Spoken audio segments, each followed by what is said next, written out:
पालतू कुत्तों द्वारा लोगों पर हमले के मामले में केंद्र सरकार के पशुपालन और डेयरी विभाग ने 12 मार्च को 23 क्रोशियस डॉग ब्रीड के आयात, बिक्री और प्रजनन पर बैन लगा दिया था। लेकिन अब कर्नाटक हाई कोर्ट ने 23 क्रोशियस डॉग ब्रीड्स पर बैन लगाने वाले केंद्र सरकार के सर्कुलर को रद्द कर दिया है।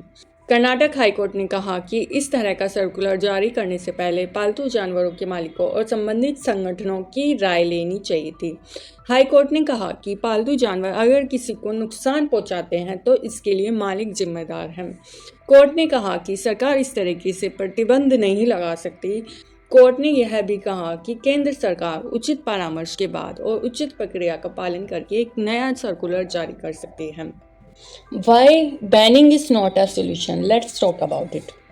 अगर हम हमारे छोटे बच्चों को संस्कार नहीं देंगे, उन्हें सही गलत के बीच फ़र्क नहीं बताएंगे, उन्हें अच्छे स्कूल में नहीं डालेंगे, तो वो बड़े होकर गलत काम ही करेंगे।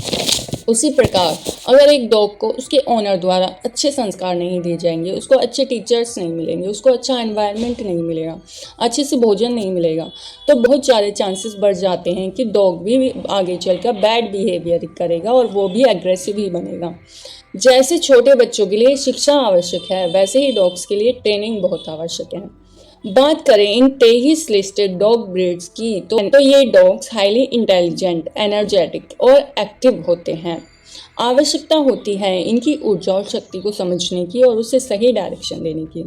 अगर बचपन से ही इन्हें प्यार वाला माहौल मिले तो ये आसानी से सोशलाइज होते हैं, लेकिन इसके विपरीत अगर कोई भारी इंसान और अनजान इंसान इन्हें परेशान करेगा तो ये एग्रेसिव हो जाते हैं।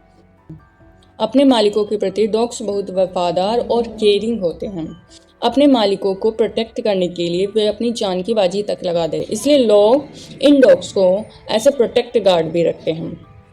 हमें इनकी इंटेलिजेंस, एनर्जी और इमोशंस को समझने की आवश्यकता होती है और इनकी एनर्जी को सही डायरेक्शन देने की आवश्यकता होती है। अगर कोई इंसान किसी का मर्डर कर देता है तो इसका मतलब यह नहीं कि सभी इंसान खूनी हैं, सभी को बैन करो। Yesterday I read a news कि एक आदमी ने अपने पड़ोस में रहने वाले एक पालतू डॉग को अपनी कार से कुचल दिया। उस आदमी ने उस डॉग को देखकर भी अपनी कार नहीं रोकी और तेज स्पीड में उसके ऊपर कार चढ़ा दी। तो क्या अब सभी इंसानों को बैन कर देना चाहिए?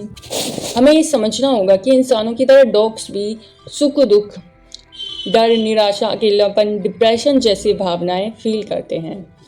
फिर भी कुछ लोग और ब्रीडर्स इन्हें अपने स्वार्थ के लिए, अधिक से अधिक पैसा कमाने के लिए पालते हैं, पिंजरों में कैद करके रखते हैं, इन्हें बांध कर रखते हैं और अच्छे से खाना नहीं देते और भी बहुत सारी शारीरिक और मानसिक पीड़ाएं देते हैं। परिणाम स्वरूप ये डॉग्स डिप्रेसिव एंड एग्रेसिव हो जाते हैं। इन परिस्थितियों के कारण हुए mental disturbance and emotional imbalance की वजह से ये डॉग एग्रेसिव एंड फेरोशियस रूप ले लेते हैं।